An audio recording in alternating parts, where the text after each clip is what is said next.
I'm doctor Krishna, academic counsellor in sociology. ఈరోజు మనం BSc మొదటి 2 సోషియాలజీ ఇన్ ఇండియా అనే బుక్ నుంచి unit number 10 tribal and ethnic movements అనే లెసన్ గురించి చెప్పుకుందాం.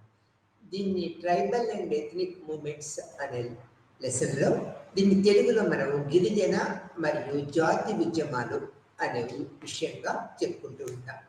అంటే మన స్వతంత్రానికి ముందు అనేక రకాల గిరిజనులు బ్రిటిష్ గవర్నమెంట్లో అనేక రకాల సాధక బాధకాలు పడ్డారు, అనేక రకాల ఇబ్బందులకు గురయ్యారు. ఆ ఇబ్బందులు భరించలేక అనేక రకాల ఉద్యమాలు చేశారు. దాంతోపాటు అంటే మన సామాజికంగా ఉన్న జాతీయ నాయకులందరూ కూడా బేస్ చేసుకొని, అంటే ఆ ఉద్యమాలు బేస్ చేసుకొని జాతి ఉద్యమాలు కూడా ప్రారంభించారని చెప్పుకోవచ్చు. ఈ లెసన్లో మొత్తం మనము సామాజిక ఉద్యమాల యొక్క 2 ప్రధాన రూపాలని తెలుసుకుంటూ ఉంటాం. భారతదేశంలో గిరిజనులు మరియు జాతి ఉద్యమాలు ఎలా డెవలప్ అయినాయి అనే విషయాన్ని తెలుసుకోవడంతో పాటు గిరిజన మరియు జాతి ఉద్యమాల స్వభావము, తర్వాత అనేక రకాల కారణాలు, అంటే ఈ ఉద్యమాలు ప్రారంభించడానికి ఎటువంటి కారకాలు తోడ్పడినాయి అనే విషయము, గిరిజన మరియు జాతి ఉద్యమాల యొక్క ఆవిర్భావము అంటే ఎలా మిగిలినవి అనే విషయము, గిరిజన ఉద్యమాల దశలు మరియు ముఖ్య లక్షణాల గురించి కూడా తెలుసుకుంటూ ఉంటాం. దీంతో పాటు గిరిజన ఉద్యమాలతో పాటు జాతి ఉద్యమాల టైపోలజీ గురించి కూడా మనము చర్చిస్తాం అన్నమాట. ఈ ట్రైబల్ అండ్ ఎథనిక్ మూమెంట్స్ అనేవి బ్రిటిష్ కాలంలో ఈ గిరిజనులు అనేక రకాల ఇబ్బందులు పడి ఈ బ్రిటిష్ గవర్నమెంట్తో ఈ ఉద్యమాల రూపకల్పనకి ముందుకు రావడం జరిగింది అనేది తెలుసుకో. అంటే అణచివేత, వీళ్ళని ఆ భూమి నుంచి వెళ్ళగొట్టడము, అనేక రకాల కారణాలు, ఆర్థికపరమైన అంశాలు, సామాజిక పరమైన అంశాలు, తర్వాత బ్రిటిష్ గవర్నమెంట్ అణచివేత ధోరణులు, ఇవన్నీ కూడా ఈ జాతి ఉద్యమాలకి గిరిజన ఉద్యమాలకి నాంది అయినాయి అనేది మనము చెప్పక తప్పదన్నమాట. తర్వాత గిరిజన ఉద్యమాల స్వభావము మరియు కారణాలు, కారకాలు గుర్తించడం ద్వారా తిరుగుబాటు దారితీసిన విషయాలను మనము ఈ లెసన్ ద్వారా గ్రహించగలుగుతామన్నమాట. గిరిజన ఉద్యమాల యొక్క ముఖ్య లక్షణాలు, పొందిన విషయాలు ఏ విధంగా ఉన్నాయి, తర్వాత ఉద్యమాల ఆవిర్భావానికి దారితీసిన సమస్యలు ఏ విధంగా ఉన్నాయి అనేది, జాతీయ ఉద్యమాల కారణమైన కారకాలను కూడా మనము అనేక విషయాలుగా మనము చెప్పుకోవచ్చు అనమాట.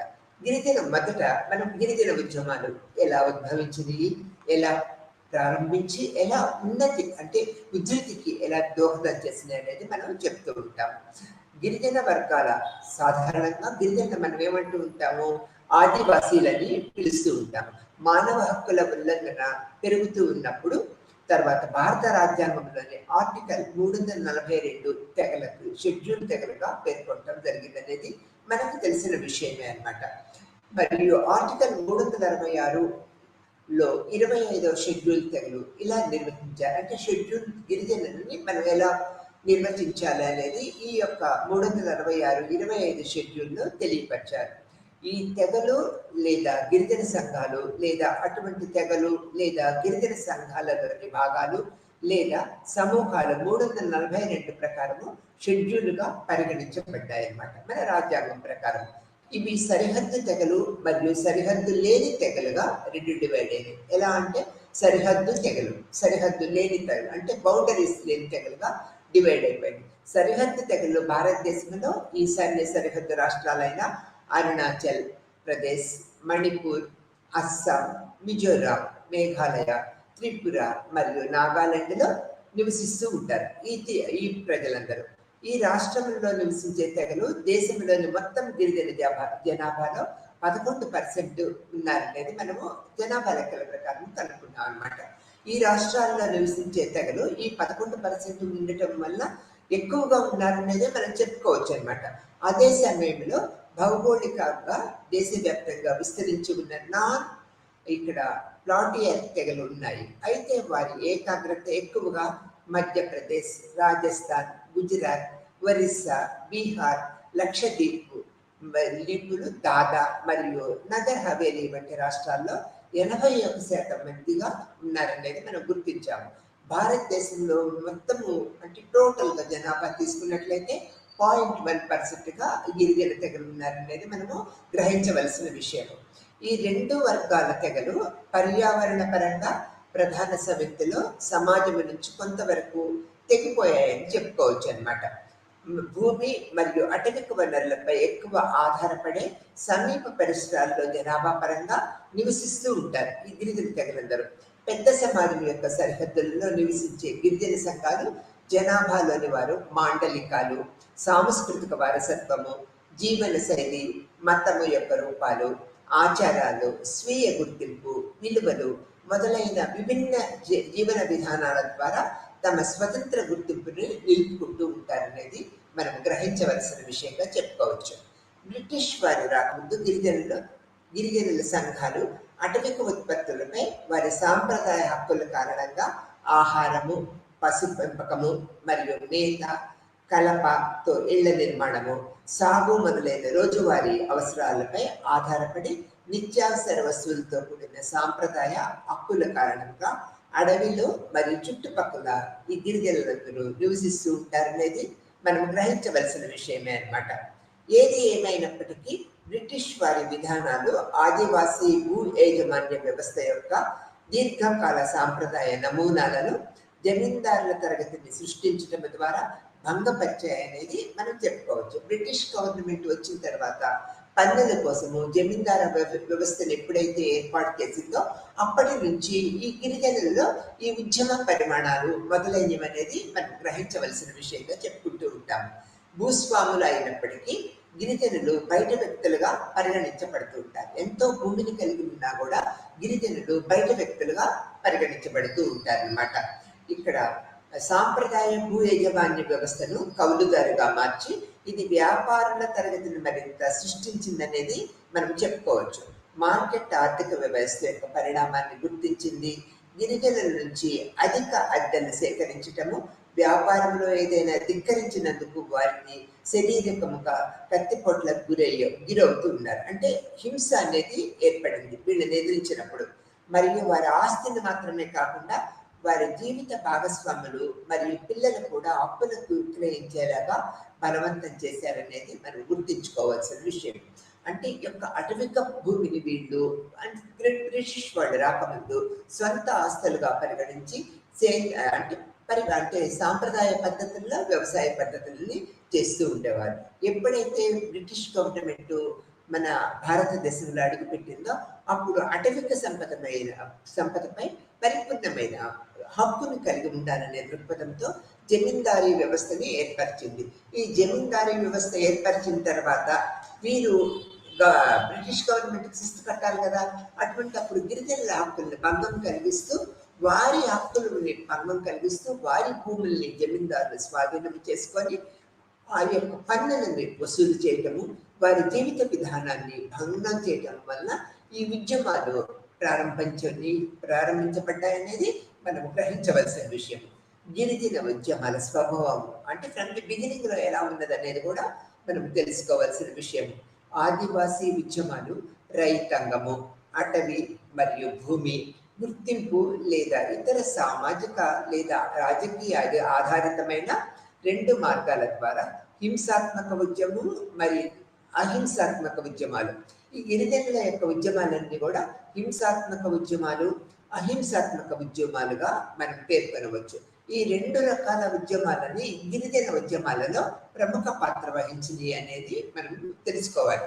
హింసాత్మక ఉద్యమం అంటే గిరిజనులు కూడా వారి యొక్క బల్లాలు, విల్లంబలు అంటే ఒక హింసతో కూడిన యొక్క ప్రతిఘటన చేసేవాళ్ళు. అహింసా విప్లవాలు ఉద్యమాలు అన్నట్లయితే ఏంటి, హింసని ప్రేరేపించకుండా మౌన పోరాటాలు, సమ్మెలు చేయటము, నిరాహార పద్ధతుల్ని ఈ యొక్క నిరాదరణకు గురవుతున్న ఈ వర్గం అంతా కూడా ఈ తమ అభిప్రాయాల్ని ఒక అహింసాత్మక పద్ధతులతో బ్రిటిష్ గవర్నమెంట్కి, జమీందారు వ్యవస్థలకి అనేక రూపాలలో తెలియపరిచారు. కాబట్టి ఈ ఉద్యమాలన్నీ కూడా ఎలా ఉన్నాయి, హింసాత్మక ఉద్యమాలు, అహింసాత్మక ఉద్యమాలుగా పేర్కొంటూ ఉన్నాయనేది చెప్పుకోవచ్చు.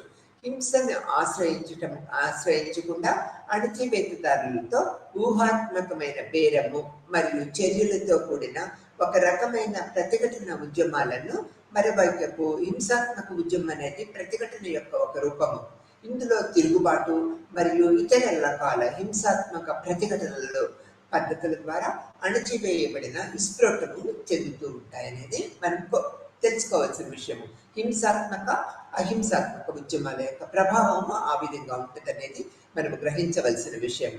ఇక్కడ తానా భగత్ ఉద్యమము మరియు మౌర్య ఉద్యమము దీనికి ఎగ్జాంపుల్గా చెప్పుకోవచ్చు.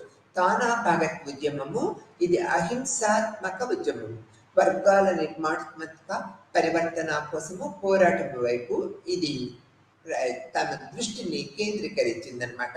ఈ నిర్మాణాత్మక పరివర్తనకు ఒక సాధారణ ఉదాహరణ ఎంఎన్ శ్రీనివాస్.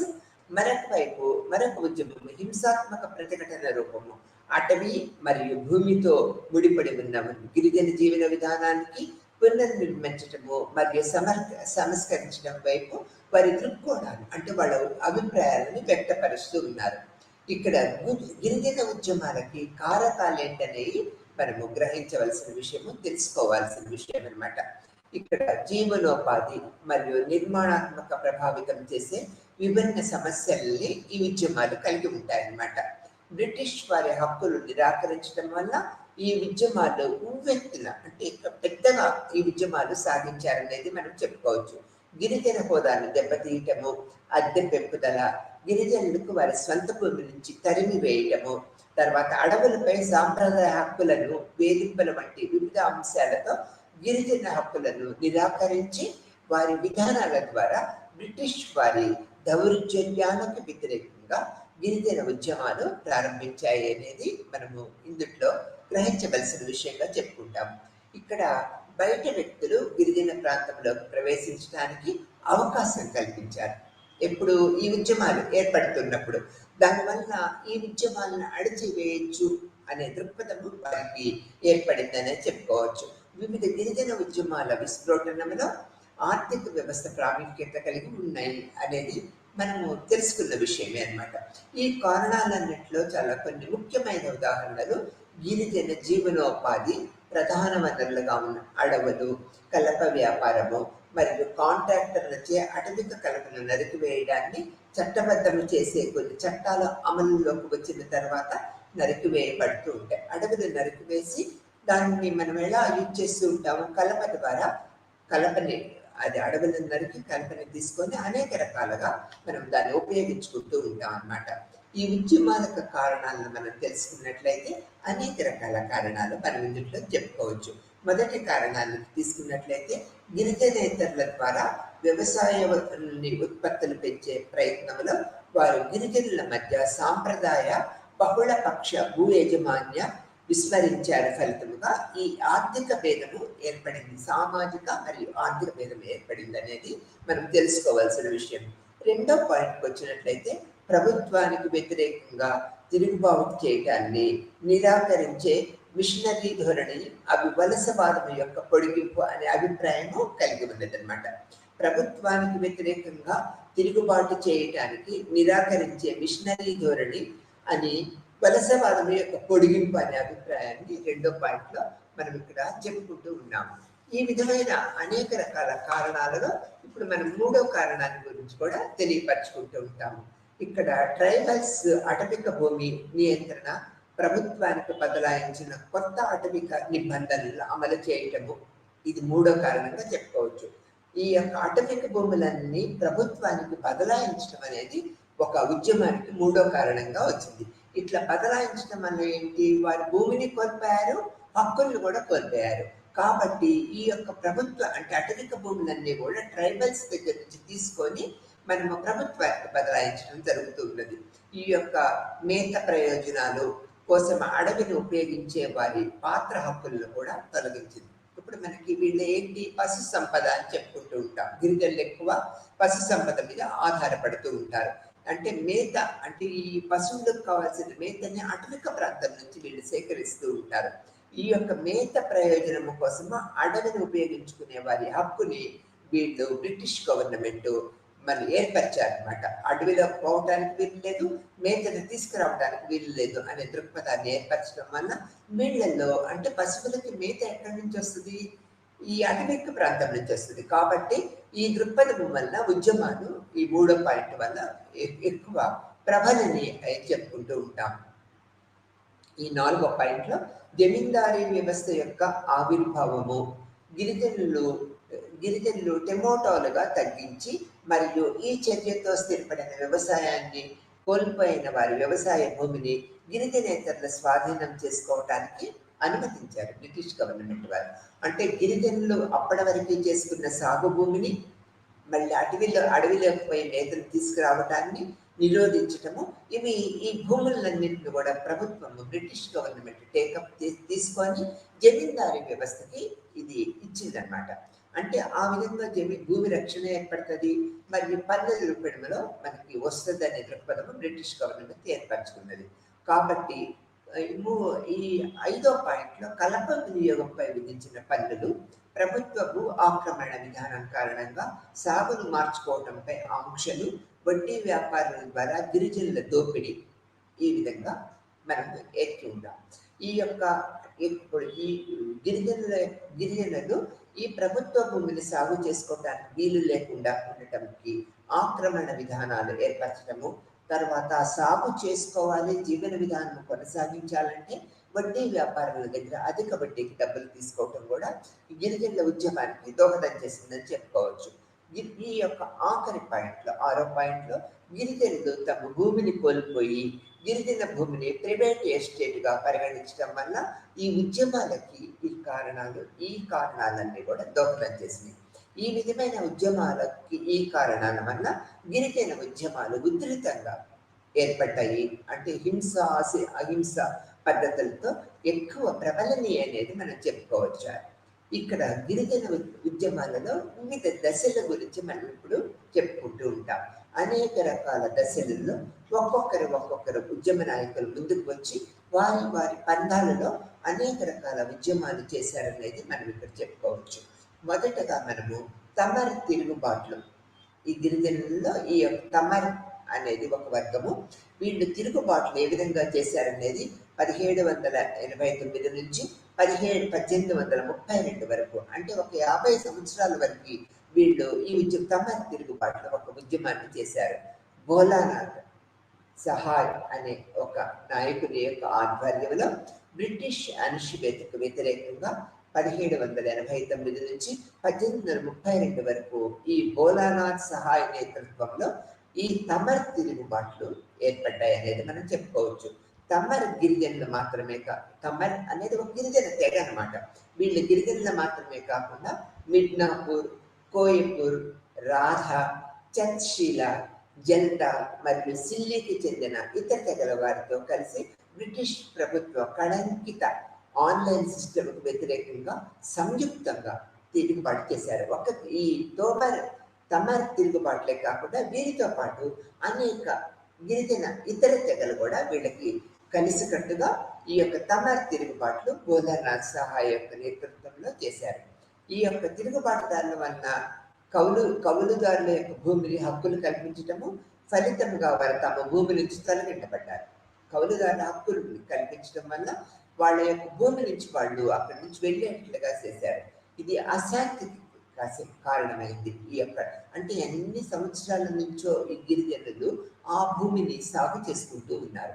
అప్పుడు అక్కడ నుంచి ఏం చేశారు బ్రిటిష్ గవర్నమెంట్, కౌలుదారు హక్కులు, మీరు ఇంత డబ్బు చెల్లిస్తే ఈ భూమిని సాగు చేసుకోవచ్చు, లేకపోతే లేదు, ఇది ప్రభుత్వ భూమి అనే దృక్పథాన్ని ఏర్పరచడం వల్ల వీళ్ళలో అశాంతి ఏర్పడింది అనమాట. ఈ అశాంతి వల్లే తమర్ తిరుగుబాట్లు ఏర్పడ్డాయి అనేది మనం చెప్పుకుంటూ ఉంటాం అనమాట. గిరిజన సంఘాల నుంచి భూమి హక్కుల్ని ఆక్రమంగా ఉపయోగించుకోవటంతో ఇది తిరుగుబాటుకు ప్రధాన కారణమైంది. ఈ యొక్క నాయకుడు ఈ యొక్క భోలానాథ్ సహాయ్తో పాటు గంగా సింగ్ ఆదేశాలను అనుసరించి ఈ యొక్క గిరిజనుల ప్రతి గ్రామంలో దిక్కులను అంటే అనేక రకాల పద్ధతులను, అంటే ఈ యొక్క గిరిజనులను చంపటము, వాళ్ళ ఇళ్లను తగలబెట్టడము, వాళ్ళ యొక్క వస్తువులను దోచుకోవటము. అయితే తమర్ తిరుగుబాటును 1832-33లో బ్రిటిష్ వాళ్ళు అణిచివేశారు. ఈ విధంగా చేసి అణిచివేశారనమాట. దీనివల్ల తమర్ తిరుగుబాట్లు ఇట్లా ఒక 45 సంవత్సరాల పాటు తీవ్రంగా అనేక రకాల గిరిజన సమూహాలు కలిసికట్టుగా చేసి ఆ భూమిని పోగొట్టుకోవటం వల్ల కౌలుదారి చట్టము ప్రవేశపెట్టడం వల్ల వాళ్ళ హక్కులు దెబ్బతిన్నాయనే దృక్పథంతో అనేక రకాలు ఇది చేశారు. ఇప్పుడు ఈ టైంలో వీళ్ళు చేసిన ఉద్యమం 40-50 ఇయర్స్ వరకు చేశారు. అప్పుడు బ్రిటిష్ వారు వాళ్ళ ఇళ్లను తగలబెట్టడము, వాళ్ళని చంపటము, తర్వాత వాళ్ళ వస్తువులను దోచుకోవటము, ఈ అన్ని పనులు చేసి వాళ్ళని భయభ్రాంతులకు గురి చేసి ఆ యొక్క ఉద్యమాన్ని అణచివేశారనేది మన యొక్క తమ్మర్ తిరుగుబాట్ల ఉద్యమంలో కౌలుదారి చట్టం అనేది ప్రముఖ పాత్ర వహించిందనేది మనం చెప్పుకోవచ్చు. తర్వాత ఖేర్వార్ ఉద్యమము అనేది గిరిజన ఉద్యమంలో ఈ ఉద్యమం ఒకటి. ఇది 1883లో ప్రారంభమైంది. ఖేర్వార్ అనేది పురాతన కాలం నాటి సంతలకు పెట్టిన పేరు. ఒక సంత పేరు ఖేర్వార్ అనేది ఒక సంత పేరు అనమాట. వీళ్ళు వీకెండ్స్లో ఈ సంతలు నిర్వహిస్తూ ఉంటారు. ఆ సంత పేరుని వీళ్ళకి ఖేర్వార్ ఉద్యమముగా ఏర్పాటు చేసుకున్నారు. తర్వాత తమ స్వతంత్ర భూభాగాన్ని నిలుపుకోవాలనే కోరిక, భగీరథ్ ముఖి గిరిజనులు కోల్పోయిన స్వాతంత్రాన్ని అంటే మళ్ళీ పునరుద్ధరిస్తారనే దృక్పథంతో భగీరథ్ యొక్క నాయకత్వంతో ఈ ఖేర్వార్ ఉద్యమము ప్రారంభమైందనమాట. ఇక్కడ ఈ ఖేర్వార్ ఉద్యమంలో ఈ భగీరథ్ యొక్క నాయకత్వంలో వీరు ఏం చెప్పారంటే, హిందువుల దేవుడైన రాముడిని ఆరాధిస్తే వారికి అణచివేతదారుల నుంచి, అంటే బ్రిటిష్ గవర్నమెంట్ వాళ్ళ నుంచి, అణచివేతదారుల దౌర్జన్యం నుంచి విముక్తి చేస్తాను అనే దృక్పథాన్ని ఈ భగీరథ్ అనే ఉద్యమ నాయకుడు ఈ ఖేర్వార్ ఉద్యమాన్ని ప్రారంభించి ఈ యొక్క గిరిజనుల్లో ఒక ఐక్యతని తీసుకురావడానికి ప్రయత్నించి ఈ ఉద్యమాన్ని చాలా వరకు నిర్మూలించి వీరికి ఒక ప్రత్యేకమైన గుర్తింపుని తెచ్చారనేది భగీరథ్ నాయకుల్లో ఖేర్వార్ ఉద్యమం యొక్క ప్రముఖ పాత్రగా మనం చెప్పుకోవచ్చు. తర్వాత ఉద్యమంలో సంతాల్ తిరుగుబాటు ఉద్యమం, ఇది 1855లో ఏర్పడిందని చెప్పుకోవచ్చు అనమాట. సంతాన్ భూస్వాములు బలవంతము మరియు అన్యాయమైన భూ యాజమాన్యానికి వ్యతిరేకంగా సంతాల్ తిరుగుబాటు ఉద్యమం ప్రారంభమైంది. అంటే ఈ యొక్క భూములన్నీ కూడా, అంటే ఏదైతే గిరిజనులు సాగు చేసుకుంటున్న భూముల్ని ఈ యొక్క బ్రిటిష్ గవర్నమెంట్ తీసుకొని భూస్వాములకి, జమీందారులకి కౌలు పద్ధతిలో ఇచ్చారనమాట. అప్పుడు వీళ్ళు భూస్వాములు, జమీందారులు ఏం చేస్తారు, ఈ భూమిని వాళ్ళు వ్యవసాయం చేయలేరు కదా. అప్పుడు గిరిజనులకి ఎక్కువ డబ్బులకి ఈ భూమిని కవులకి ఇస్తూ ఉండేవాళ్ళు అనమాట. ఎవరిది మొన్నటి దాకా వాళ్ళు చేసుకున్న భూములు, గిరిజనులు చేసుకున్న వ్యవసాయం చేసుకున్న భూములు, ఈ యొక్క భూస్వాములు, జమీందారులు ఈ యొక్క భూమిని ఆక్రమించుకొని తిరిగి వాళ్ళకే వ్యవసాయం చేసుకోవటానికి ఇవ్వటం అనేది ఒక అన్యాయమైన పద్ధతి అనే దృక్పథంతో సంతాల్ తిరుగుబాటు ఉద్యమం 1855లో ఇది ఏర్పడిందనమాట. ఇది హింసాత్మకమైన ఉద్యమముగా మనం చెప్పుకోవచ్చు. హింసాకాండలో వేలాది మంది సంతాల్ అంటే ఈ యొక్క గిరిజనులు చచ్చిపోయారు. తిరుగుబాటు దాదాపు 60 రోజుల వరకు కొనసాగింది. అయితే ప్రస్తుత విధానంలో మార్పు కోసము ప్రభుత్వము ఒత్తిడి చేసిందనమాట. బ్రిటిష్ వారి ఆధీనం నుంచి భారీ మొత్తంలో భూమిని సేకరించి మరియు ఈ భూమిని సంతాల్ పరిగణాలుగా ఏర్పరిచి ప్రభుత్వం కూడా అన్యాయక్రాంతమైన భూమిని తిరిగి పొందేందుకు చీఫ్గా కూడా నియమించింది. అంటే వీళ్ళు చేసిన ఉద్యమం హింసాత్మకమైనదిగా ఉండటం వల్ల ప్రభుత్వం కూడా 2 మెట్లు దిగొచ్చి వీరు చేస్తున్న వ్యవసాయ భూమిని మళ్ళీ వీళ్ళకి చెందేటట్లుగా అనేక రకాల సంస్కరణలు చేసిందనేది మనం చెప్పుకోవచ్చు. దీన్ని ఒక సంతాల్ తిరుగుబాటు ఉద్యమముగా 1853 నుంచి 55 వరకు జరిగింది.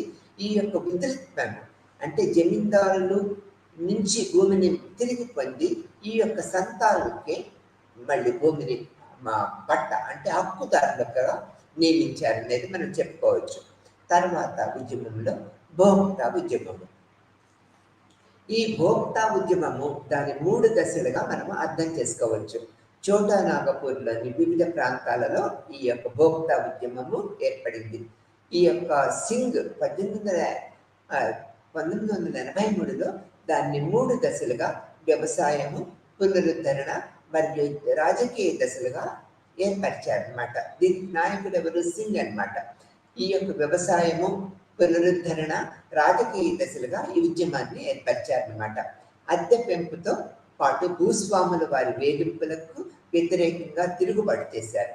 అద్దె పెంచటం అంటే ఆ భూమి మీద కవులు పెంచటము, తర్వాత భూస్వాములు వీళ్ళని వేధించటము, అంటే సరిగ్గా వీళ్ళు శిస్తు కట్టకపోతే వాళ్ళని బలవంతంగా శిస్తు వసూలు చేయటము, అనేక రకాల కారణాల వల్ల ఈ భోక్తా ఉద్యమము ఏర్పడిందని చెప్పుకోవచ్చు. రాజకీయ స్వయం ప్రతిపత్తి కలిగిన ప్రత్యేక భూభాగాన్ని ఏర్పాటు చేయాలని ఈ భోక్తా ఉద్యమకారులు సింగ్ యొక్క ఆధ్వర్యంలో తమ అభిప్రాయాన్ని ఏర్పరచుకున్నారు. రాజకీయ స్వయం ప్రతిపత్తి కల్పించాలి, ప్రత్యేక భూభాగాన్ని ఏర్పాటు చేసి గిరిజనులకు ఇవ్వాలనే దృక్పథాన్ని వీళ్ళు ఏర్పరచుకున్నారు. తర్వాత ఉద్యమాన్ని తీసుకున్నట్లయితే భీల్సా తిరుగుబాటు ఉద్యమం. ఇది 1895 నుంచి 1901 వరకు ఒక 6 సంవత్సరాలు ఉధృతంగా సాగిందనేది మనం చెప్పుకోవచ్చు. భీల్సా తిరుగుబాటుకు భీల్సా ముండా నాయకత్వము వహించారు. అందుకని ఆయన భీల్సా అనే పేరు అనమాట. ఆయన నాయకత్వంలో ఈ ఉద్యమం చెలరేగింది. ఈ యొక్క ముండా తెగల రక్షకుడుగా గౌరవించబడ్డారు. ఎవరు? ఈ భీల్సా అనే అతను అనమాట. అతను చోటా నాగపూర్ ప్రాంతంలో ముండా వ్యవసాయ వ్యవస్థను భూస్వామ్య రాజ్యముగా మార్చడానికి వ్యతిరేకంగా తిరుగుబాటు చేశారు. ఈ యొక్క భూమిని భూస్వామ్య రాజ్యంగా ఏర్పరచడానికి తన అభిప్రాయాన్ని ఏర్పరచుకొని ఖండించారు. ఇది గిరిజనులకు చెందాలనే దృక్పథాన్ని ఏర్పరిచారు. జమీందారులు, వ్యాపారులు మరియు ప్రభుత్వ అధికారులకు వ్యతిరేకంగా ఈ ఉద్యమం జరిగిందని చెప్పుకోవచ్చు. గిరిజనుల యొక్క భూమిపై దీర్ఘకాలము స్థిరపడిన హక్కు కలిగి ఉన్నారు. గిరిజనులు ఎప్పటి నుంచో చేసుకుంటూ ఉన్నారు. బ్రిటిష్ గవర్నమెంట్ రాకముందు నుంచి వీళ్ళు ప్రత్యేకమైన హక్కును కలిగి ఉన్నారనే దృక్పథాన్ని ఈ యొక్క ఉద్యమం యొక్క భీల్సా తిరుగుబాటు ఉద్యమం యొక్క ముఖ్య లక్షణం. భూస్వాములు మరియు కౌలుదారులు అనే 2 తరగతులుగా డివైడ్ చేశారు. భూస్వాములు ఒక వర్గము, కౌలుదారులు వేరొక వర్గంగా తయారు చేశారనమాట. అద్దె చెల్లించేలాగా చేశారు. భూస్వాములు అద్దె చెల్లించేలాగా చేస్తే కౌలుదారులు అద్దె చెల్లించటము లేకపోతే అద్దె చెల్లించటంలో విఫలం అవటము జరుగుతూ ఉండేదన్నమాట. ఇక్కడ అద్దె చెల్లించటంపై విఫలమైతే భూమిని వారి హక్కు సీజ్ చేశాడనమాట. అంటే అద్దె చెల్లిస్తే ఓకే, అద్దె చెల్లించకపోతే తిరిగి భూమిని భూస్వాములు తీసుకునేవాళ్ళు అనేది మనం ఇక్కడ తెలుసుకోవాల్సిన విషయము. ఈ యొక్క అద్దె ఎలా చెల్లిస్తారు? వీళ్ళు గిరిజనులు ఆ వడ్డీ వ్యాపారుల దగ్గర నుంచి తీసుకొని ఈ భూస్వాములకి అద్దె చెల్లిస్తూ ఉండేవారు. ఈ యొక్క అధిక వడ్డీ వ్యాపారులపై ఆధారపడి రావటము, ఈ యొక్క స్వతంత్ర భూభాగాన్ని స్థాపించడానికి బయట వ్యక్తుల కార్యకలాపాలను తిరస్కరించడము, ఇవన్నీ కూడా ప్రధాన లక్ష్యాలతో భీల్సా తిరుగుబాటు ఉద్యమం అనేది ఏర్పడింది అనేది మనం చెప్పుకోవచ్చు. ఇక్కడ చోటా నాగపూర్ ప్రాంతంలో భీల్సా అనే నాయకుడు ఈ ఉద్యమానికి ప్రముఖ పాత్ర వహించాడు. వడ్డీ వ్యాపారుల యొక్క వ్యవస్థను, తర్వాత ప్రభుత్వ అధికారుల యొక్క వ్యవస్థను కవులు కట్టకపోతే తిరిగి ప్రభుత్వం అంటే భూస్వాములు కానీ ప్రభుత్వం కానీ తిరిగి తీసుకుంటూ ఉండేవారు. దానివల్ల వీళ్ళు నిరాశ్రయులు అయిపోతూ ఉంటారు కదా. వ్యవసాయం మీద ఆధారపడ్డ గిరిజనులు వ్యవసాయం చేసుకోకుండా ఎలా జీవన విధానాన్ని కొనసాగిస్తారు? అందుకని భీల్సా తిరుగుబాటు ఉద్యమంలో ఒక ప్రముఖ పాత్ర అనేది భీల్సా అనే నాయకుడు ఏర్పరిచి ఈ వడ్డీ వ్యాపారంలో ప్రభుత్వము మీద భూస్వాముల మీద ఒక తిరుగుబాటు ఉద్యమాన్ని ఏర్పరిచారనేది మనం చెప్పుకోవచ్చు. తర్వాత మిడ్నాపూర్ ఉద్యమం. ఇది 1918 నుంచి 1924 వరకు ఏర్పడింది.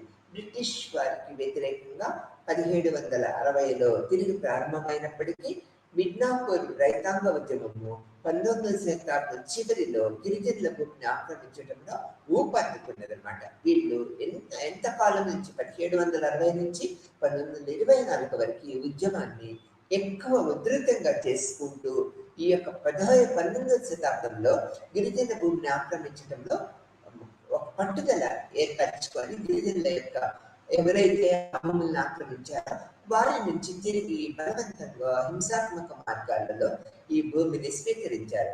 కాంగ్రెస్ సృష్టించిన మిడ్నాపూర్ జమీందారు కంపెనీ ప్రారంభమైనప్పటి నుంచి అనేక రకాల హింసలకు గురైన గిరిజనులందరూ ఒక మిడ్నాపూర్ ఉద్యమం ద్వారా తిరిగి వారి యొక్క హక్కులని పొందగలిగారు. వీళ్ళకి తక్కువ వేతనాలు ఇవ్వటము, మళ్ళీ బ్రిటిష్ ప్రవేశపెట్టిన జమీందారీ వ్యవస్థకు వ్యతిరేకంగా 144వ సెక్షన్లు విధించినప్పటికీ గిరిజనులను అరెస్టు చేయటము, గిరిజన భూమిని ఆక్రమించటము, వారి యొక్క జీవన వ్యవస్థని దెబ్బతీయటం వల్ల ఈ ఉద్యమము చాలా ప్రధానంగా ఏర్పడి మిడ్నాపూర్ ఉద్యమంలో తర్వాత శాశ్వతత్వంగా తిరిగి వారి భూమిని వారు పొందగలిగారు అనేది మనం ఈ ఉద్యమం యొక్క లక్షణాలుగా చెప్పుకోవచ్చు.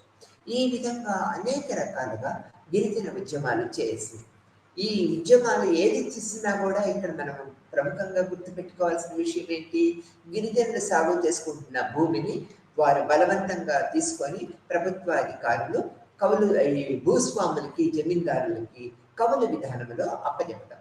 అట్లా జీవన విధానాన్ని కోల్పోయిన గిరిజనులు అనేక రూపాలలో అహింస రూపాలలో ఈ యొక్క ఉద్యమాలు అనేక రకాలుగా చేసి వారికి ప్రత్యేక హక్కుల్ని పొందగలిగేటట్లుగా చేయగలిగారు.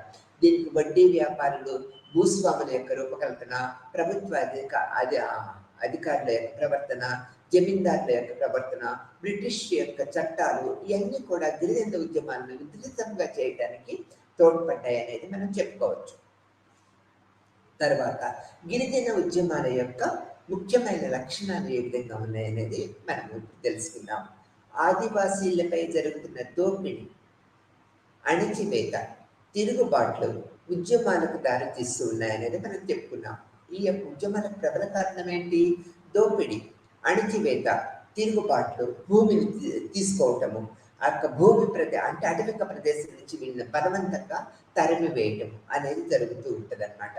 బ్రిటిష్ ప్రభుత్వానికి చెందిన వివిధ వాటాదారులు ఇందులో ప్రముఖ పాత్ర వహించారు. జమీందారులు, తర్వాత దేగేదారులు, డబ్బు ఇచ్చేవారు అంటే వెడ్డీ వ్యాపారస్తులు, ఇతర అధికారులు వంటి బయట వ్యక్తులతో మనం వీళ్ళందరినీ గుర్తిస్తూ ఉంటాం. వీళ్ళందరూ కూడా ఈ గిరిజన ఉద్యమానికి దోహదం చేసిన వాళ్ళుగా మనం చెప్పుకుంటూ ఉంటాం అన్నమాట. భూ ఆక్రమణలు, భూ యాజమాన్యం నుంచి తొలగింపు, తక్కువ వేతనాలు ఇవ్వటము, భారీ అద్దెలు, తర్వాత భూస్వామ్య వ్యవస్థను ముగింపు పలకటము మొదలైన వాటితో వలసవాద వ్యతిరేక ఆందోళనలు రాజుకున్నాయనేది మనం ఇక్కడ చెప్పుకోవచ్చు అన్నమాట. తరచూ హింస వైపు మళ్ళాయి ఉద్యమాలన్నీ కూడా. గిరిజనులు ఊచకోత కోయబడ్డారు. వారి యొక్క ఎంతో మందిని హత్య కావించారు. భూమి నుంచి వాళ్ళని దూరంగా తరిమి వేశారు. తర్వాత వడ్డీ వ్యాపారుల యొక్క పాత్ర కూడా ఇందులో ఎంతో ఉన్నదనేది మనము తెలుసుకోవాల్సిన విషయం. తర్వాత కవులు కట్టలేకపోవటము, భూమి మీద హక్కులు కోల్పోవటము, ఈ యొక్క అధికారులు బ్రిటిష్ గవర్నమెంట్ యొక్క ఒత్తిడి, హింసాత్మకమైన చర్యలు, గృహాలను తగలబెట్టడము, ఈ గిరిజనులను చంపటము, ఎక్కువ వడ్డీ వ్యాపారుల యొక్క వడ్డీ ఎక్కువ వసూలు చేయటము, తర్వాత బ్రిటిష్ గవర్నమెంట్ యొక్క భూ ఆక్రమణ పద్ధతులు, వారి యొక్క చట్టాలన్నీ కూడా గిరిజన ఉద్యమాలకి ఒక ప్రత్యేక లక్షణాలుగా మనం చెప్పుకోవచ్చు. ఈ లక్షణాల ద్వారా అనేక రకాలుగా మనకి ఉద్యమాలు ఎక్కువ అవుతూ ఉన్నాయి. ప్రబలని అనేక ప్రాంతాలలో ఈ ఉద్యమాలు ఎక్కువగా చేశారనేది మనకు చెప్పుకోవచ్చు అన్నమాట. ఈ విధంగా గిరిజన ఉద్యమాలు భారతదేశం మొత్తం అటవిక ప్రాంతంలో నివసించే అన్ని రకాల తెగలకు చెందిన గిరిజనులందరూ కూడా ఒక మూక ఉమ్మడిగా ఒక నాయకత్వానికి ఒక నాయకుడిని ఏర్పరచుకొని అనేక రకాలుగా అహింసాత్మకంగా ఉద్యోగాలు చేసి ఎంతో మంది గిరిజనులు చనిపోయారు. వారి గృహాలు దగ్ధమైపోయినాయి. వారి యొక్క వస్తువులన్నీ కూడా గవర్నమెంట్, ప్రభుత్వ అధికారాలు అందరూ కూడా లాక్కున్నారు అనమాట. బలవంతంగా తీసుకువెళ్ళిపోయారు. అంటే నిరస్త్రాయం చేసినట్లయితే ఉద్యమాలు క్షీణిస్తాయి అనే దృక్పథాన్ని ఇక్కడ మనం గుర్తుంచుకోవాల్సిన విషయం. అనేక రకాల హింసలకు గురయ్యారు. అయినా కూడా అన్ని రకాల హింసలకు గురైన వడ్డీ వ్యాపారస్తులు, భూస్వాములు, జమీందారులు, అధికారులు, బ్రిటిష్ గవర్నమెంట్ ఎన్ని రకాల బాధలు పెట్టినా కూడా గిరిజనుల ఉద్యమం వ్యక్తులు లెగిసి కొన్ని హక్కులను వాళ్ళు సాధించుకున్నారనేది మనం చెప్పుకోవచ్చు. భారతదేశం మొత్తము అహింసాత్మక పద్ధతుల్లో ఎన్నో సంవత్సరాలుగా ఉద్యమాలు చేసి వీరు ఒక ప్రత్యేకమైన చట్టాలని, ప్రత్యేకమైన రాజ్యాంగాన్ని ప్రభుత్వము రూపకల్పన చేసేటట్లుగా, వీరి అభివృద్ధికి కృషి చేసేటట్లుగా గిరిజన యొక్క ఉద్యమాలన్నీ కూడా దోహదం చేసినాయి అనేది ఈ యొక్క గిరిజన ఉద్యమాల యొక్క లక్షణాలు, ఆశయాలు, ప్రభుత్వ విధానాలు అన్నీ కూడా మనం ఈ లెసన్ ద్వారా తెలుసుకున్నాం. తర్వాత మనం ఇప్పుడు ఈ యొక్క భక్తి జాతి ఉద్యమాల గురించి తెలుసుకుందాం. ఇప్పుడు గిరిజన ఉద్యమాలు ఏ విధంగా ఉన్నాయి, రూపకల్పన ట్రైబల్ అనే ఉద్యమాలు ఏ విధంగా ఉన్నాయి అనేది మనం తెలుసుకున్నాం. ఇప్పుడు ఎథనిక్ మూమెంట్స్ ఏ విధంగా ఉన్నాయని కూడా మనం తెలుసుకుంటాం. గిరిజన ఉద్యమాలు ఏ విధంగా జరిగినాయో ఈ జాతి ఉద్యమాలు కూడా ఆ విధంగానే రూపకల్పన చేయబడ్డాయి. ఇక్కడ మనము జాతి ఉద్యమాల దగ్గరకు వచ్చేటప్పటికి జాతి అనే పదము అన్ని విభాగాలతో పండితుల మధ్య విస్తృతమైన ఉపయోగముగా దీన్ని ఉపయోగించారు. ఎగ్నోస్ నుంచి ఈ జాతి అనే పదము ఉద్భవించింది అనేది మనం చెప్పుకోవచ్చు. పండితులు జాతి దాన్ని అనేక రకాలుగా నిర్వచించారు. అన్య దేశ ఆదిమ సంస్కృతిలో సమూహాలుగా ఉంటాయి అనేది అర్థం చేసుకోవాలి. ఒక కమ్యూనిటీని ఎథనిక్ కమ్యూనిటీగా పేర్కొనాలంటే 6 ప్రామాణిక సూత్రాలను మనము తీసుకోవాలి. అవి ఏంటి అంటే, అవి సంగమ పేరు, ఉమ్మడి పూర్వీకులు ఎలా ఉన్నారు, భాగస్వామి చారిత్రాత్మక జ్ఞాపకాలు ఎలా ఉన్నాయి, భాగస్వామ్య సంస్కృతి ఎలా ఉన్నది, ఖచ్చితమైన భూభాగము మరియు సామూహిక సమన్వయం ఏ విధంగా ఉన్నాయి అనేది మనం పరిగణలోకి తీసుకోవాలి. ఈ లక్షణాల మీద ఆధారపడి ఆ జాతి యొక్క రూపకల్పన మనం ఏర్పరచుకోవచ్చు అన్నమాట. తర్వాత జాతి సంఘాలు తరచుగా మైనారిటీలుగా పిలువబడుతూ ఉంటాయన్నమాట. మరియు 3 రూపాలుగా ఇవి వర్గీకరించబడ్డాయి ఈ జాతి సంఘాలు. మొదటిది తీసుకున్నట్లయితే జాతీయ మైనారిటీలు. ఇందులో దేశంలోని సాంప్రదాయ నివాసులు ఉంటూ ఉంటారన్నమాట. ఏది ఏమైనప్పటికీ వారు కొత్త మతం రాక లేదా గ్రహాంతర మతంలోకి మారటం వల్ల తమ ప్రత్యేకమైన గుర్తింపుని ఏర్పరచుకోవడం వల్ల వినికిలో వచ్చినట్లు కూడా నమ్ముతూ ఉంటారన్నమాట. రెండవది తీసుకున్నట్లయితే జీవనోపాధి కోసము తమ దేశ రాష్ట్రాలను విడిచిపెట్టి అదే జాతి సమూహాల నివాసాలతో వలస సంబంధాలు ఏర్పరచుకున్న వేరొక భూభాగంలో స్థిరపడిన వలస జాతులు అనేవి రెండవ పద్ధతులు. మూడవదిగా తీసుకున్నట్లయితే శరణార్థుల సమూహాలు వలస వచ్చిన సమూహాలకు సారూప్యంగా ఉన్నప్పటికీ వారి ప్రాథమిక నివాస భూభాగంలో షరతులతో కూడిన స్థిర నివాసాల కారణంగా ఈ రెండింటి మధ్య వ్యత్యాసాలు వేరే భూభాగాన్ని ఆక్రమించుకోవటంలో ఉంటుంది. అంటే ఈ 3 పద్ధతుల్లో మనము జాతి యొక్క లక్షణాలను, వారి యొక్క జీవన విధానాన్ని పరిగణలోకి తీసుకోగలుగుతాం అనేది మనం ఇక్కడ చెప్పుకోగలుగుతూ ఉంటాం అన్నమాట. తర్వాత వచ్చినట్లయితే ఈ యొక్క ప్రవర్తనాపరమైన నిర్దిష్టమైన జాతి సమూహాలకు సంబంధించినదిగా జాతిని మనము నిర్వహించుకుంటూ ఉంటాం. ఇతర సమూహాలతో పరస్పర చర్యలు లేదా ప్రవర్తించిన నిర్దిష్ట మార్గాలని ఉనికిని ఇవి సూచిస్తూ ఉంటాయన్నమాట. ఈ ప్రవర్తన బంధుత్వము, వివాహము, స్నేహము, ఆచారాలు మొదలైన వాటికి సంబంధించిన అభ్యాసాలను కలిగి ఉండవచ్చు. ఈ జాతి కొన్ని లక్షణాలను కలిగి వచ్చు. అందువల్ల ఒక జాతి సమూహం అనేది సమాజంలోని ఇతరుల భాష, మతము, మతపరముగా విభిన్నముగా భావించే సమష్టి జాతి, పూర్వీకుల ఇల్లు, సంస్కృతి మొదలైనవి వారి సభ్యులు తమకు తాము ఇతరులకు భిన్నంగా భావిస్తూ ఉంటారు. వీరికి అంటే ఒక సమాజంలోని సభ్యులను తీసుకున్నట్లయితే వేరొక సమాజంలోని సభ్యులు వీరికి మేము ఎంతో డిఫరెంట్ గా ఉన్నాం, అది గొప్పది అనే దృక్పథాన్ని ఏర్పరచుకుంటూ ఉంటారు. తర్వాత వాస్తవ లేదా పౌరాణిక సాధారణ మూలాలను మరియు సంస్కృతి చుట్టూ ఈ యొక్క నిర్మించిన భాగస్వామ్య కార్యకలాపాలలో జాతి సమూహ సభ్యులందరూ కూడా పాల్గొంటూ ఉంటారు. మతపరమైన విధానాలు, బంధుత్వ విధానాలు, తర్వాత పూర్వీకుల భాగస్వామ్య చరిత్ర అనేది మాండలిక రూపాలు, ఇవన్నీ కూడా జాతికి ఒక ప్రత్యేక లక్షణాలుగా మనం చెప్పుకుంటూ ఉంటాం. సాంస్కృతిక దృష్టి వంటి అంశాలతో కూడిన ఒక పెద్ద సమాజంలోని సామూహికత, సమూహ సభ్యులతో కొంత రకమైన స్పృహతో కూడా తప్పనిసరిగా ఈ జాతి సభ్యులందరూ కలిగి ఉంటారు. తత్ఫలితంగా చాలా నిర్వచనాలు జాతి మరియు జాతి సమూహాలు లక్ష్యము మరియు అసంకల్పిత బాహ్య గుర్తులపై దృష్టి పెడుతూ ఉంటాం అన్నమాట. మనం జాతి అనే భావన ఒక నిర్దిష్ట సమూహము లేదా సంఘ సభ్యుల తమకు తాము గుర్తించుకునే ప్రక్రియని మనం చెప్పుకోవాలన్నమాట. జాతి సమూహాలు ఆపాదించబడిన ప్రాదేశిక సరిహద్దులు ఏమీ ఉండవన్నమాట. భాష, సంస్కృతి లేదా గుర్తింపు వంటి భాగస్వామ్య లక్షణాలను ముప్పు కారణముగా మాత్రమే జాతి ఉద్యమాలు చెల్లెత్తు ఉంటాయనేది మనం ఇక్కడ గ్రహించవలసిన విషయం. ఏకత్వం యొక్క ఈ భావము సామూహిక గుర్తింపు ఆధారంగా సమూహం యొక్క జాతిగా మనం నిర్వహిస్తూ ఉంటాం అన్నమాట. భాగస్వామ్య ఆసక్తుల కోసము సమష్టిగా ప్రయత్నించే సామర్థ్యాన్ని ఈ జాతి ఒక లక్షణంగా కలిగి ఉంటుంది అనేది మనం ఇక్కడ చెప్పుకోవాలి. ఈ యొక్క జాతి ఉద్యమాలు ఎలా ఆవిర్భవించింది అనేది మనం తెలుసుకోవాలంటే, సభ్యత్వం ఆమోదించిన ఏ వ్యక్తి, సమూహము లేదా సంఘము ఎదుర్కొనే అసమానత, దానికి వ్యతిరేకంగా సమూహముగా చెలరేగటానికి మరియు ప్రేరేపించడానికి మరియు ఇది జాతి ఉద్యమానికి నాంది పలికిందనేది మనం గ్రహించవలసిన విషయం అన్నమాట. ప్రభుత్వము అమలు చేసిన ఆధునిక విధానాలు జాతి, భాష, సంస్కృతి మొదలైన జాతీయ అంశాలని మనం ఇందులో జాతి ప్రక్రియ పద్ధతిలో మనం చూడగలుగుతూ ఉంటాం. ఈ విధమైన పద్ధతులన్నీ కూడా జాతి లక్షణాలుగా మనం చెప్పుకోవచ్చు అన్నమాట.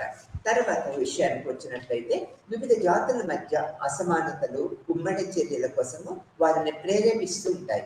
ఇది రాజకీయ, సామాజిక, ఆర్థిక పరిస్థితులకి దారితీస్తూ ఉంటుంది. వివిధ జాతుల మధ్య అసమానతలు ఉమ్మడి చర్య కోసము ఈ యొక్క నాయకులు, అంటే ఈ యొక్క సామాజికంగా ఉన్న నాయకులు కానీ, ఈ రాజకీయ నాయకులు కానీ, ఈ యొక్క జాతికి మనము ప్రముఖ పాత్ర వహిస్తున్న నాయకులు కానీ ఈ విధమైన చర్యలు తీసుకుంటూ ఉంటారనేది మనం గ్రహించవలసిన విషయం. జాతి సమూహాలను ఒప్పించేందుకు జాతి శ్రేష్ఠులకు వాతావరణం సృష్టించింది.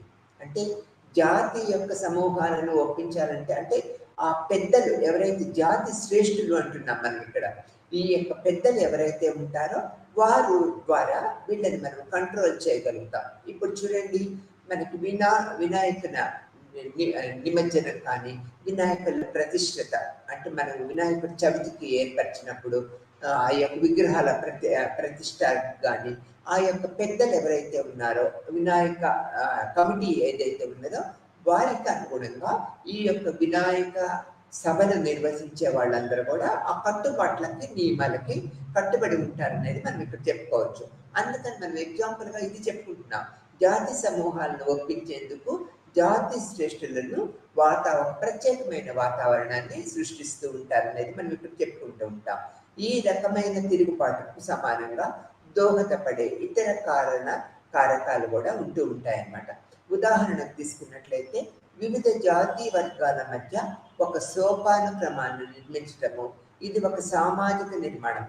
ఒకదానికి మరొకటి అణిచివేయడానికి కూడా ఇది దోహదపడవచ్చు, దారి తీయవచ్చు అన్నమాట.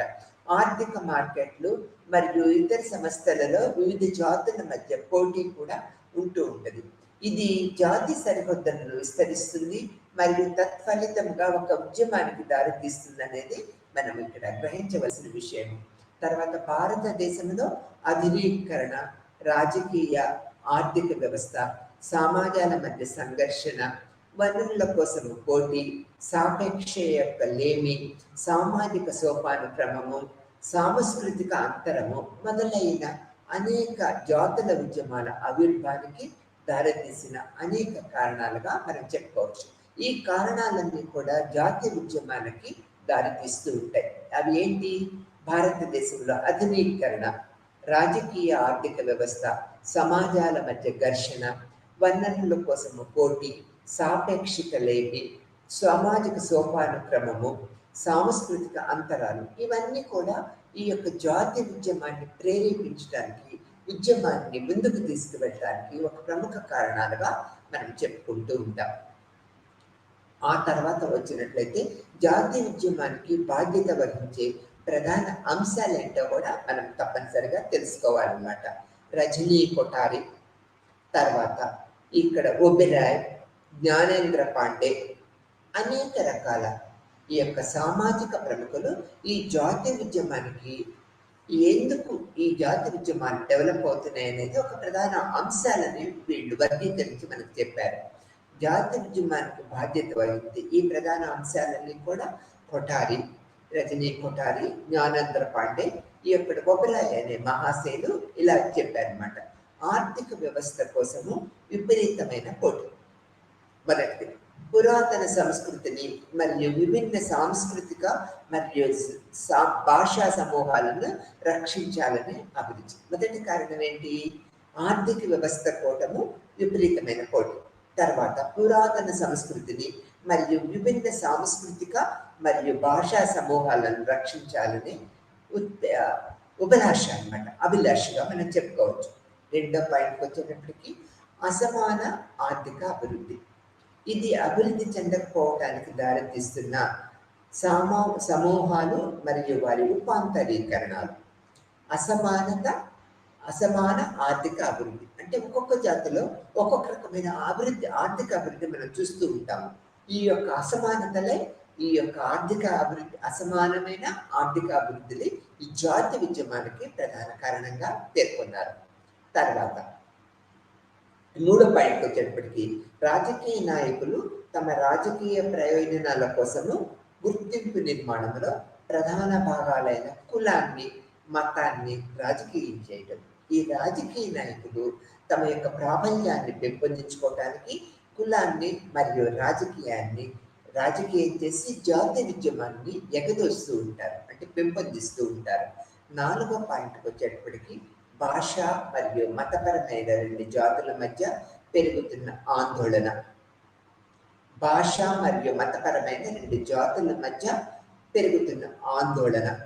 ప్రధాన సమయంలో వారి కలయిక గురించి సమూహాలు ఇది వారి జాతి గుర్తింపుకి ముప్పుగా వారు పరిగణిస్తూ ఉంటారు అనేది మనం ఈ పాయింట్లో గుర్తుంచుకోవచ్చు.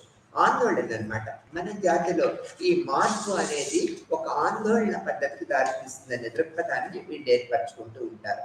ఇక్కడ ఐదో పాయింట్కి వచ్చేటట్లయితే ఇక్కడ లోపభూయిష్టమైన అభివృద్ధి విధానాలు.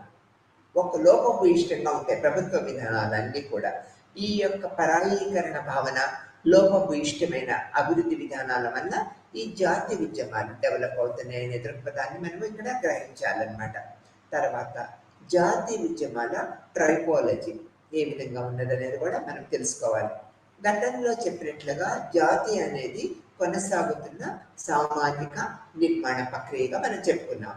దీని ద్వారా జాతి సమూహాలు ఎప్పటికప్పుడు మొలకెత్తుతూ ఉంటాయి, పెరుగుతూ ఉంటాయి, మళ్ళీ తుంచివేయబడుతూ ఉంటాయి అన్నమాట.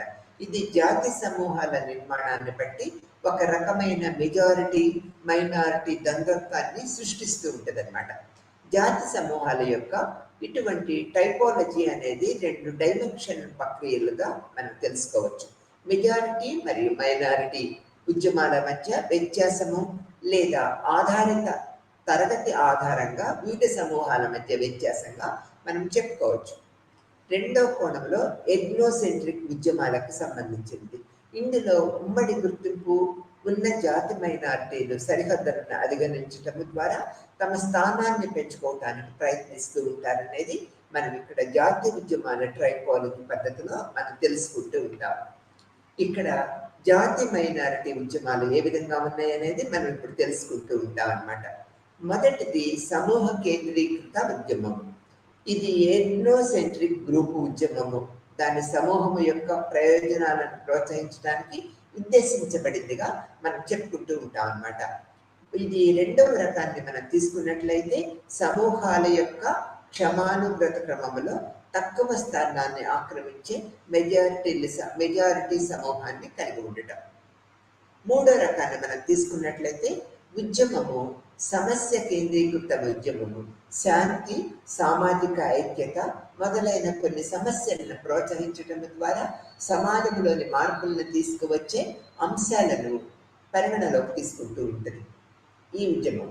నాలుగో రకానికి తీసుకున్నట్లయితే ఉద్యమం అనేది సామూహిక కేంద్రీకృత సహకార ఉద్యమం, అల్పసంఖ్యాక ఉద్యమంగా మనం చెప్పుకుంటూ ఉంటాం అన్నమాట. ఇక్కడ జాతి మైనారిటీలు వలె కాకుండా సామూహిక గుర్తింపులను అభివృద్ధి చేసే సృహ ప్రక్రియని ఇందులో అనుసరిస్తూ ఉంటారనేది మనం చెప్పుకోవాల్సిన విషయం. నాగా తిరుగుబాటు 1951లో ప్రారంభమై మరి ఇది భారతదేశంలోని పురాతన జాతి మెజారిటీ ఉద్యమంలో ఒకటిగా ఏర్పడింది ఈ నాగా తిరుగుబాటు అనేది. ఈ తిరుగుబాటుకు మూలము మణిపూర్లో ఇది ఏర్పడింది అనేది మనము చెప్పుకుంటూ ఉంటాం. ఇందులో భాగాలుగా మెటీస్, కుకీలు మొదలైన విభిన్న జాతులు ఉన్నాయి. ఈ వివిధ జాతుల ఉనికి జాతి తిరుగుబాటుకి ప్రధాన కారణమైందిగా మనం ఈ యొక్క నాగా తిరుగుబాటులో మనం గుర్తించుకోవచ్చు అనమాట. నాగా ఉద్యమం యొక్క ప్రధాన కారణం ఏంటి? ఈ యొక్క ఉద్యమం లక్షణము అనేది మనకి ఇప్పుడు తెలుసుకున్నాం అనమాట. దీని ప్రకారం మనం తీసుకున్నట్లయితే ఈ యొక్క ఏర్పాటువాద ఉద్యమం కూడా ఈ నాగా తిరుగుబాటు ఉద్యమాన్ని మనం పిలుస్తూ ఉంటాము. ఆ తర్వాత నాగా తిరుగుబాటు ఉద్యమంలో లాగానే ఇక్కడ బోడో ఉద్యమాన్ని కూడా మనం ప్రముఖంగా గుర్తించుకోవాల్సిన విషయం ఉన్నదన్నమాట. ఈ రకమైన జాతి ఉద్యమానికి ఈ బోడో ఉద్యమము ఒక ప్రముఖ పాత్ర వహిస్తూ ఉంటుంది. వలస రాజ్యాల కాలంలో అస్సాములో ప్రారంభమైన బోడో ఉద్యమము 1980లో తీవ్రవాదవాదంగా బలపడిందనేది చెప్పుకోవాలి. బోడో ఉద్యమం యొక్క పెరుగుదలకు దారితీసే ప్రధాన కారణాల్లో ఆధిపత్య సంఘము నుంచి బోడో సంఘము ఎదుర్కొంటున్న వివక్షణ మరియు పక్షపాత ధోరణులుగా మనం ప్రధానంగా చెప్పుకోవాలన్నమాట. ప్రత్యేక రాష్ట్ర హోదాకి వీళ్ళు బోడో ఉద్యమము డిమాండ్ చేసిందనమాట. 1960లో అస్సాము అధిక భాషా బిల్లు రావటంలో బోడోలు భాషా గుర్తింపు ముప్పుగా భావించబడింది. ఈ ఉద్యమానికి ప్రధాన కారణం ఏంటి? ఈ యొక్క భాషా గుర్తింపు ఒక ముప్పుగా ప్రారంభమైంది చెప్పుకోవచ్చు. ఇది హింసాత్మక సామూహిక ఉద్యమాలకి దారితీసిందనేది చెప్పుకోక తప్పదు. మరియు ఈ కారణంగానే బోడో కమ్యూనిటీ స్వయం ప్రతిపత్తి ప్రాంతాన్ని కోరింది. అస్సాము 2 సమాన భాగాలుగా విభజించాలనే ఉద్దేశంతో 1993లో బోడో కమ్యూనిటీ డిమాండర్ నెరవేర్చడంలో విఫలమవటం వలన 1993లో బోడో కమ్యూనిటీ డిమాండ్ నెరవేర్చడంలో విఫలమవటం వలన సామూహిక ఆందోళనలు జరిగాయి. బోడోల్యాండ్ భద్రతా బలగాల దుశ్చర్యలతో పరిస్థితి మరింత దిగజారిందనేది మనం చెప్పుకోవచ్చు. సాయుధ దళాల ద్వారా జాతి ప్రక్షాళన ఉద్యమము మతపరమైన మలుపుకి దారితీసింది. దీని ఫలితముగా అనేక మంది మరణించారు మరియు అనేక మంది నిరాశ్రయులయ్యారు. సాయుధ తిరుగుబాటుదారులు మరియు సంఘర్షణ తీవ్రతను బలహీనపరిచే రాష్ట్రానికి మధ్య 2003లో ఒప్పందం కుదిరే వరకు సంఘర్షణ నిరంతరం కొనసాగుతూనే ఉండదన్నమాట. 1960 నుంచి 2003 వరకు ఈ ఉద్యమం యొక్క కొనసాగింపు జరుగుతూనే ఉంది. అయితే బోడో సమాజం యొక్క గుర్తింపు మరియు భాషను కాపాడే విషయంలో అటువంటి పురోగతి ఏది కూడా కనిపించలేదనేది మనము గ్రహించవలసిన విషయం.